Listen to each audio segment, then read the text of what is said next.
Muito boa tarde, galera do YouTube. Estamos aqui para finalizar o nosso trabalho sobre a gravação dos vídeos que nós vinha fazendo.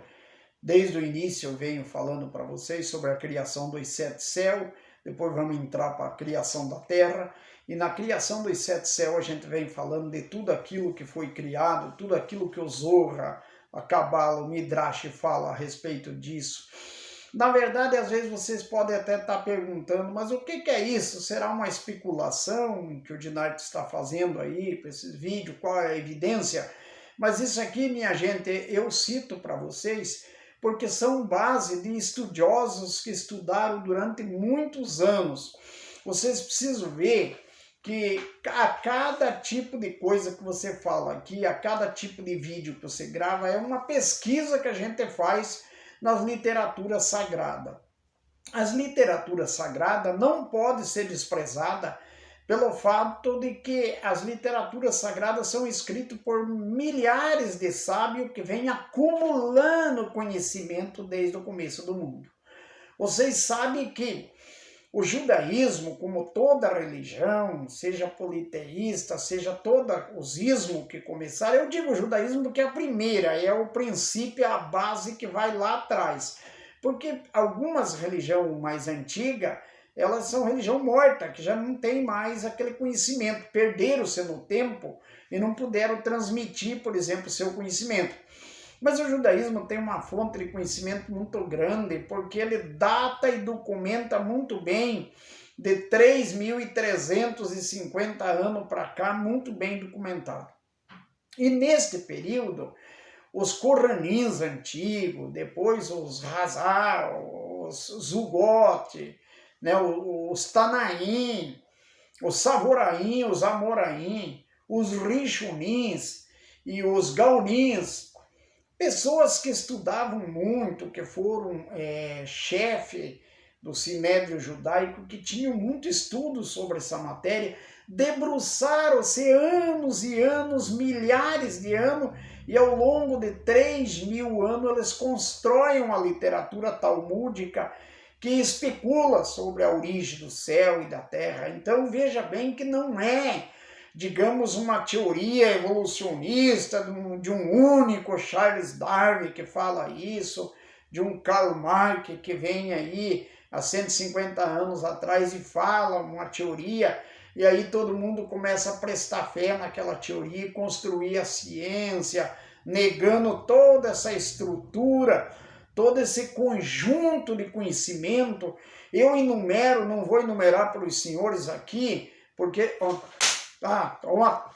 foi um pernilongo, tá vendo, gente? Pernilongo rodando aqui, ó.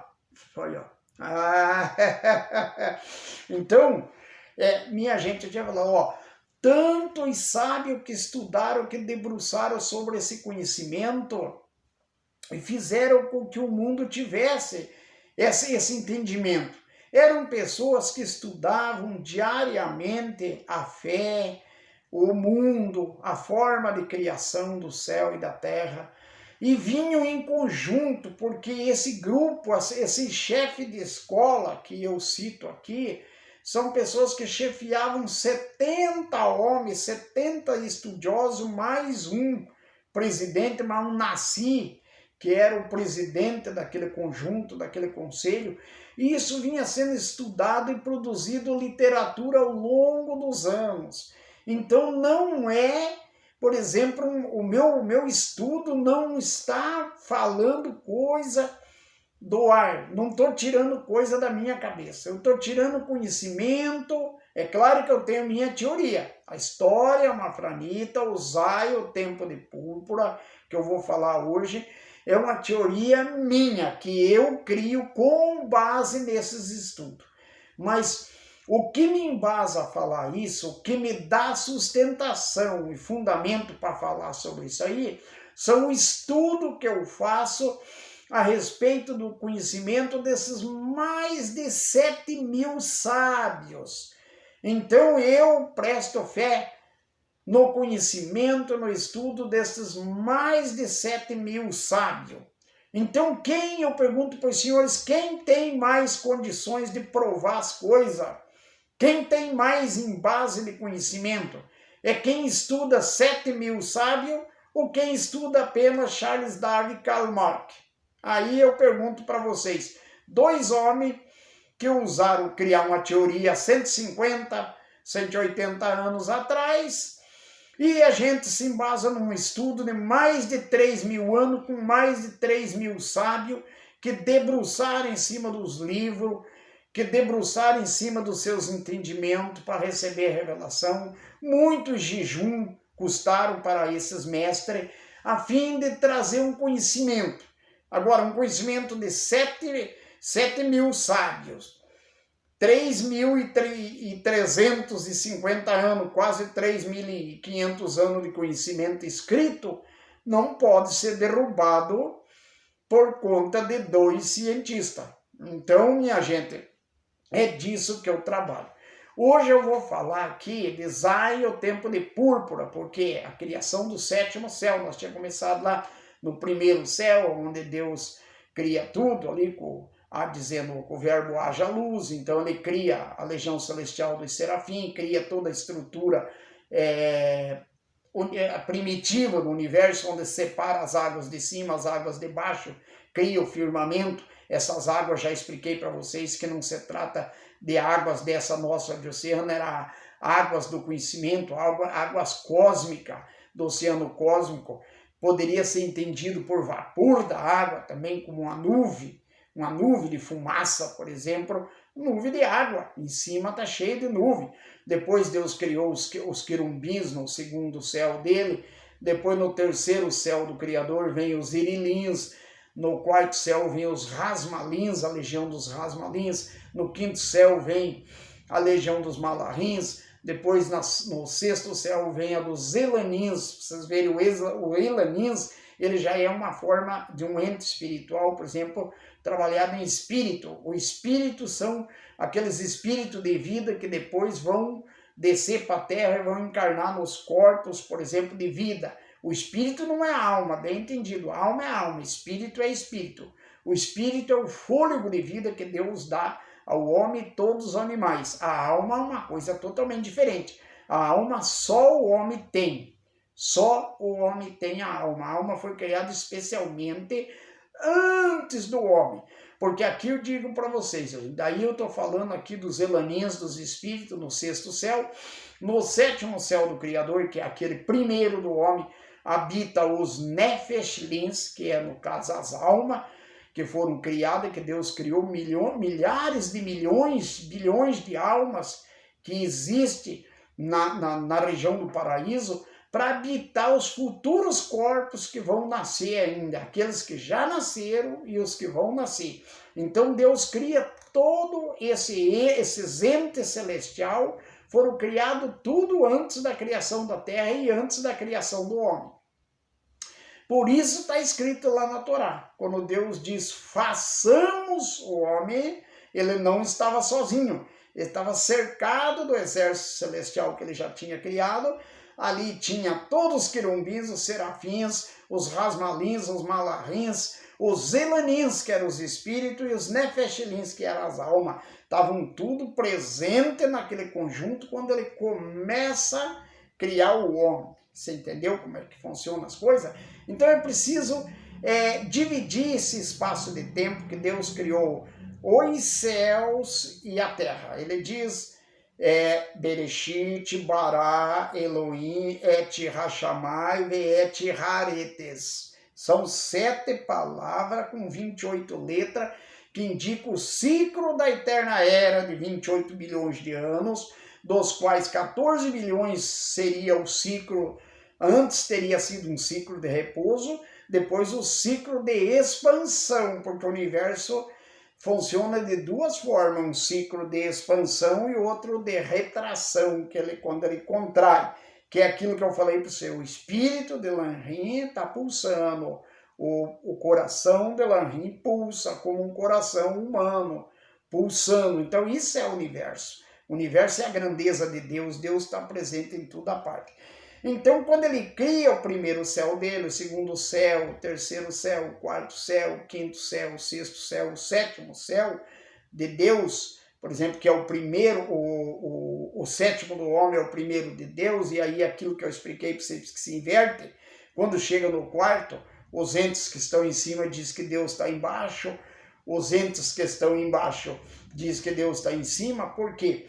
Porque ele vai criando essa estrutura celestial, primeiro dentro do contexto do universo, onde forma as galáxias distantes, depois o sistema estelar, aí o sistema planetário, e depois aonde cria os satélites de cada planeta, como é o caso da Lua ao redor da Terra e a Terra em redor do Sol. Então, minha gente, aí é isso que eu coloco. Aí é a última criação do sétimo céu de Deus, ou seja, o primeiro do homem.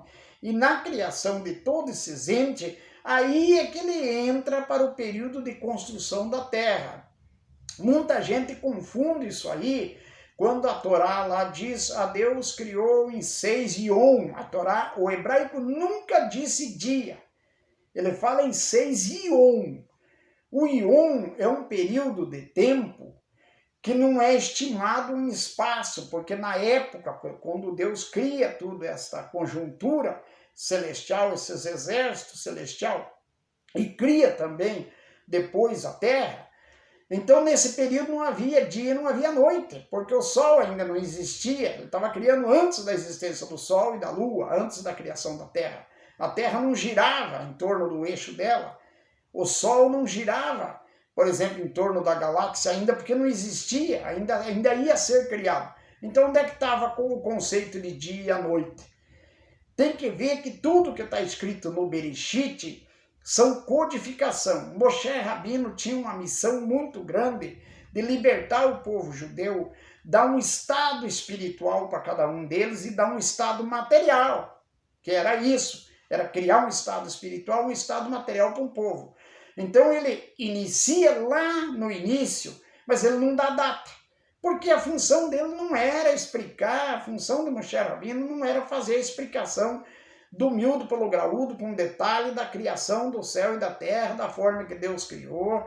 Isso aí não era a missão dele era libertar o povo do Egito. Agora muita gente, mas Moisés não escreveu, mas ele não escreveu mesmo.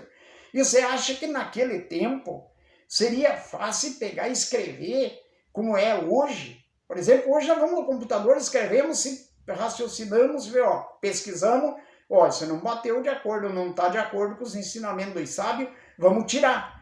E aquele tempo, escrito no martelo, na pedra cuneiforme, tinha que ser cravado com cinzel, nem o pergaminho no tempo de Moisés não tinha, isso é uma coisa que veio depois, no tempo dos escribas, dos Shahar, dos Hazal, que fala. Então vejam bem a dificuldade, como que ele ia se dar o luxo de ficar escrevendo, por exemplo, uma coisa, se ele tinha que escrever especificamente sobre as leis da Torá, especificamente sobre a libertação do povo de Israel do Egito. Então veja, minha gente, não é contexto para chegar e ficar discutindo, porque não escreveu isso, escreveu aquilo. Ele colocou tudo em código, porque ele, no primeiro versículo ele já fecha os céus e a terra. Os tempos dividiu a construção dos céus, da construção da terra e da criação do homem. Então ele cria aí 3 tempos. Cada tempo são enormes, são bilhões de anos na visão de Deus. Porque vocês não pensem que o dia e o tempo de Deus é esse tempinho tão curtinho do homem. Esse tempo tropical baseado no dia, à noite, no mês, na semana e no ano. Não é. Não entenda isso aí, porque vocês vão ver depois quando eu for explicar a questão do tempo cósmico. Quando ele dá o tempo cósmico ao homem, o homem vivia quase 1000 anos. Está escrito nas escrituras, 969, Matusalém viveu, e é tempo cósmico, é medido em tempo cósmico.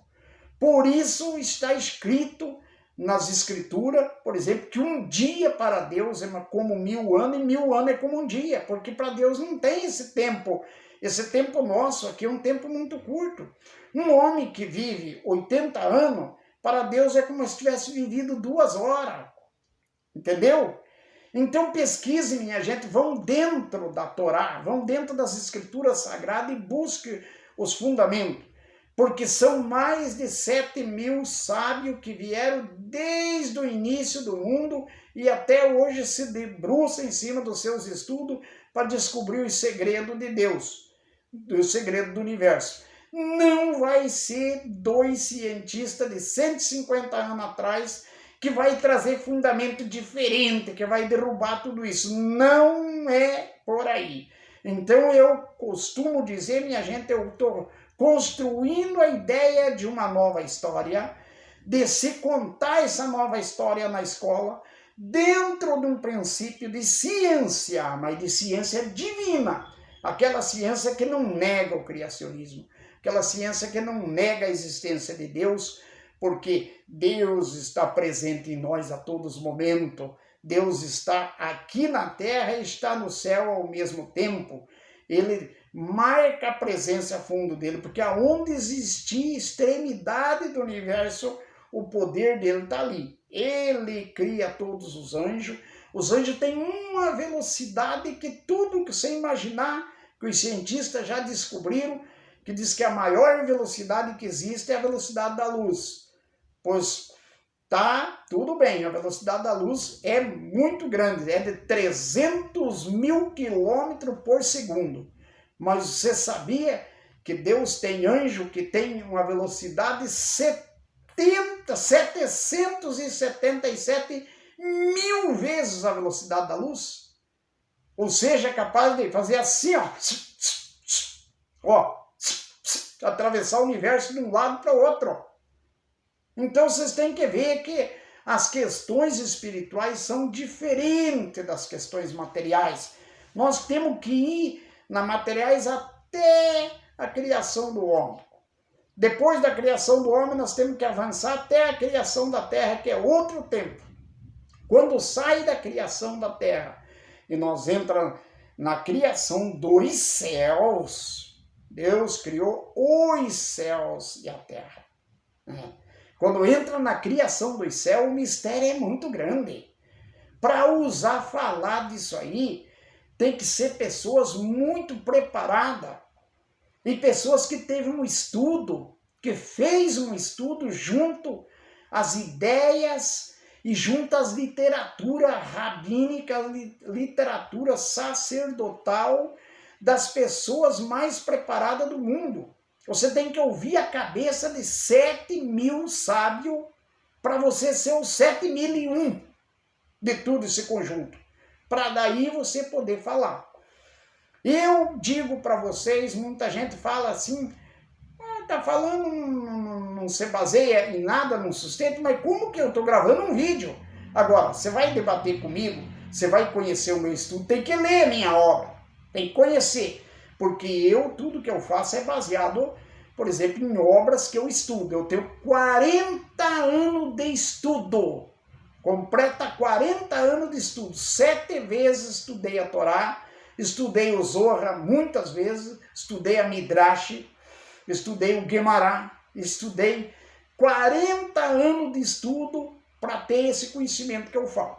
Então aqui não vai, nesses poucos minutos do vídeo, eu não vou poder expor os meus 40 anos de estudo, mas eu tenho esse conhecimento. Quando eu falo, eu me embaso nas escrituras que está escrito dos sábios. E eu digo, são mais de 7.000 sábios. Eu falo 7.000 por quê? Porque 7.000 seria dos mais ilustres, mais influentes sábios, como Hileu, Rabino Akiva, Shimon ben Yohai, Moisés, Samuel, outros sacerdotes, por exemplo, que deixaram escrito, Ezra, e tantos outros da escola chamaíta, da escola hilelita, outros dos Zadoqueu, dos antigos Saduceu. O Saduceu, que era o Zadoqueu, vinha do Zadok, da linhagem de Zadok. Quer dizer, uma linhagem que nem entra em confronto, porque hoje é uma linhagem morta dentro do judaísmo. Mas deixaram seus conhecimentos. Então, aquilo que eu digo para vocês, minha gente, os Tanaítas, sabe, os Sanaítas, os Savoraim, os Amoraim e os Gaunim, tanto conhecimento, Rishonim, como Moisés Maimônides. Então, a gente traz um conhecimento de um estudo muito grande. Não é coisa de ontem, não é coisa da cabeça de um homem, mas é coisa da cabeça de mais de 7.000 sábios. Então, minha gente, se gostaram, o vídeo deu like, eu estou aí com vocês, pronto, aberto para discutir. Mas tem aí, bem aí, tem uma tarjinha vermelha escrito inscrever. Clique em cima e se inscreva no canal, ouça esse nosso comentário, porque agora nós terminamos esse ciclo do sétimo céu e nós vamos entrar no próximo vídeo agora, é no ciclo da criação da Terra. Depois que nós terminar o ciclo da criação da Terra, nós vamos entrar no início do ciclo da criação do homem, e aí o bicho vai pegar, porque aí nós vamos falar muita coisa, nós vamos vir desde Ada, um dos primeiros reis da humanidade, dos primeiros patriarcas, trazendo o fundamento e aí construindo uma história universal, com todos os povos da Terra se encaixando dentro desse esqueleto até os nossos dias. Então, meu boa tarde e fique com Deus!